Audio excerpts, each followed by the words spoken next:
Hi, boys and girls. Last night when I read Charlotte's Web to you in chapter 9, Wilbur's Boast, remember what Wilbur tried to do? He tried to make his own spider web. He's so cute, but he couldn't do it, right? This chapter that we're going to read tonight, chapter 10, is called An Explosion. Explosion? The barn? What could explode at the barn? I'm a little worried. Day after day, the spider waited, head down, for an idea to come to her. Hour by hour, she sat motionless, deep in thought. Having promised Wilbur that she would save his life, she was determined to keep her promise. Charlotte was naturally patient. She knew from experience that if she waited long enough, a fly would come to her web.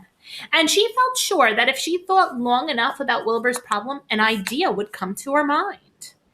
Finally, one morning, toward the middle of July, the idea came. Why, how perfectly simple, she said to herself.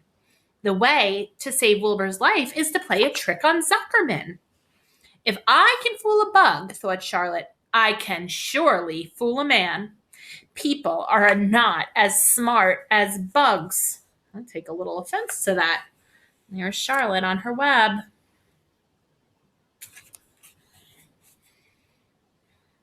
Wilbur walked into his yard just at that moment.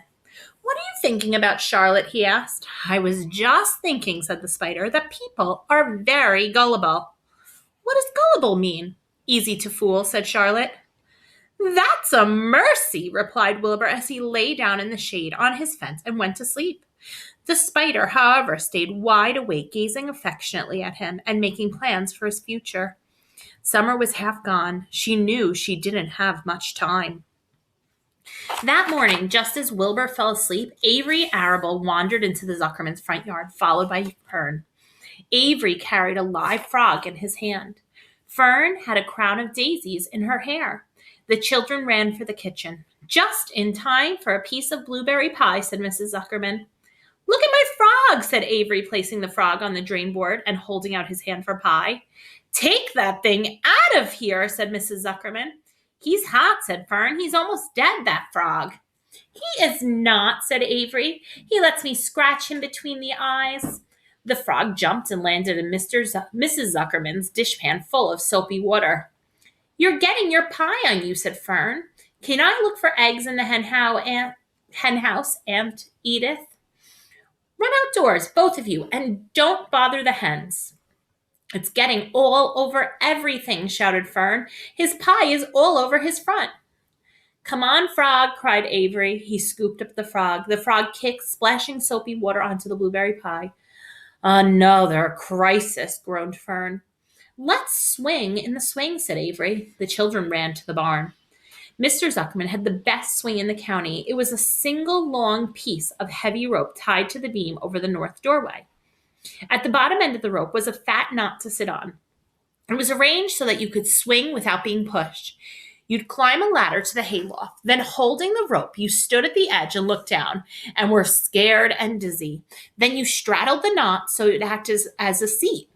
Then you got up all your nerve, took a deep breath, and jumped. For a second, you seemed to be falling to the barn floor, far below. But then suddenly the rope would begin to catch you, and you would sail through the barn door going a mile a minute, and the wind whistling in your ears and eyes and hair. Then you would zoom upward into the sky and look up at the clouds, and the rope would twist, and you would twist and turn with the rope. Then you would drop down, down, down out of the sky and come sailing back into the barn, almost into the hayloft. Then sail out again, not quite so far this time, and then in again, not so quite so high, then out again, then in again, then out, then in, and you jump off and fall down and let somebody else try. Does that sound like something you'd like to do? That sounds very scary to me. Mothers for miles worried about Zuckerman's swing. They feared some child would fall off, but no child ever did. Children almost always hang on to things tighter than their parents think they will. Avery put the frog in his pocket and climbed to the hayloft. The last time I swang in this swing, I almost crashed into a barn swallow, he yelled. Take that frog out, ordered Fern. Avery straddled the rope and jumped. He sailed out through the door, frog and all, and into the sky, frog and all. Then he sailed back into the barn. Your tongue is purple, screamed Fern. So is yours, cried Avery, sailing out again with the frog. I have hay inside my dress. It itches, called Fern. Scratch it, yelled Avery as he sailed back. It's my turn, said Fern. Jump off. Fern's got the itch, sang Avery. Then he jumped off through the swing up to his sister. She shut her eyes tight and jumped. She felt the dizzy drop, then the supporting lift of the swing. When she opened her eyes, she was looking up into the blue sky and was about to fly back through the door. They took turns for an hour. When the children grew tired of swinging, they went down to the pasture and picked wild raspberries and ate them. Their tongues turned purple to red. Fern bit into a raspberry that had a bad-tasting bug inside it and got discouraged. Yuck. Avery found an empty candy box and put his frog in it. The frog seemed tired after his morning in the swing. The children walked slowly up toward the barn. They, too, were tired and hardly had energy enough to walk. Let's build a tree house, suggested Avery. I want to live in a tree with my frog. I'm going to visit Wilbur, Fern announced. They climbed the fence into the lane and walked lazily toward the pig pen. Wilbur heard them coming and got up. Avery noticed the spider web, and coming closer, he saw Charlotte. Here they are. There's Fern on the swing. Yeah, that is definitely wrong way. That is definitely something that I would not be brave enough to do. Look how high up there Avery is. Wow. Hey, look at that big spider, he said. It's tremendous. Tremendous? That's not the word. Leave it alone, commanded Fern. You've got a frog. Isn't that enough? That's a fine spider, and I'm going to capture it, said Avery. He took the cover off the candy box, then he picked up a stick. I'm going to knock that big old spider into this box, he said. Not Charlotte. Wilbur's heart almost stopped when he saw what was going on. This might be the end of Charlotte if the boy succeeded in catching her. You stop it, Avery, cried Fern.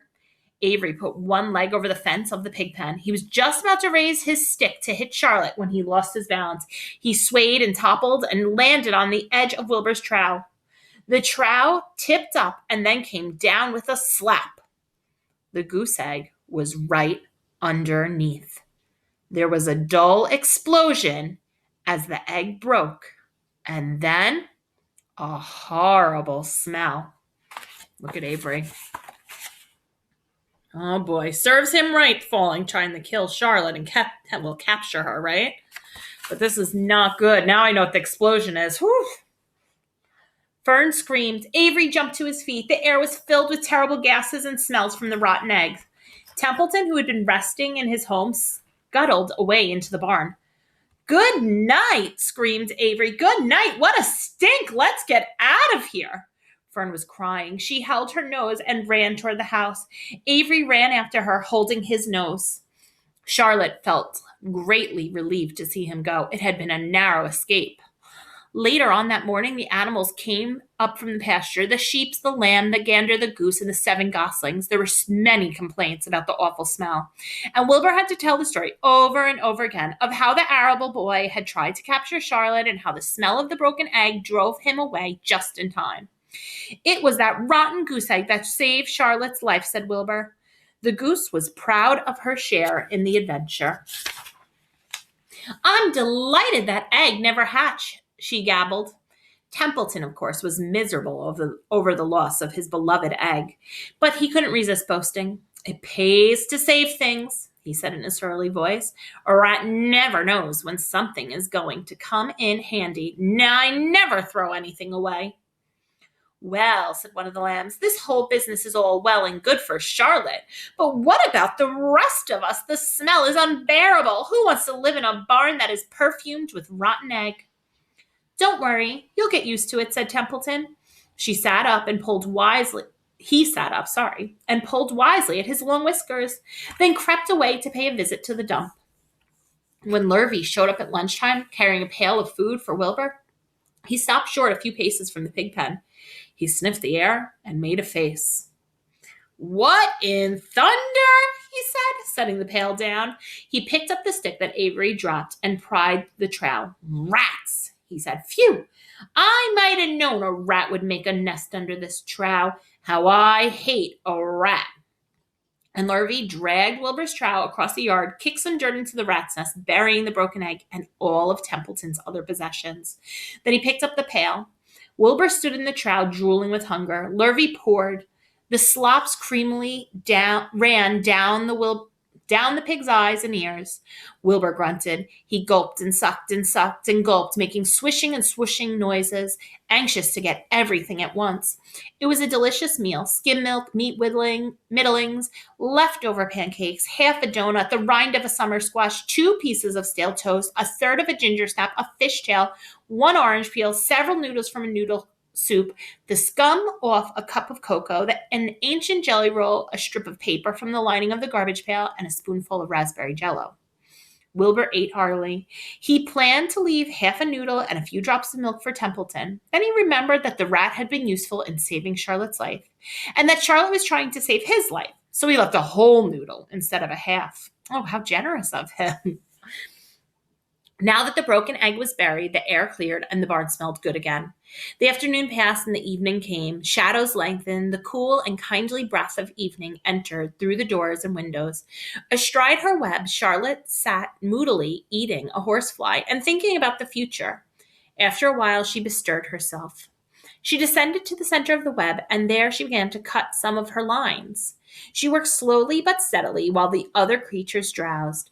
None of the others, not even the goose, noticed that she was at work. Deep in his bed, Wilbur snoozed. Over their favorite corner, the gosling whistled a night song. Charlotte tore quite a section out of her web, leaving an open space in the middle.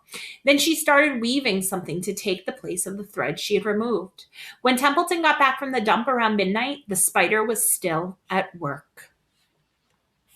I wonder what Charlotte's doing. She's ripping apart her web a little bit. I wonder why. Well, maybe we'll find out in the next chapter. Bye, boys and girls.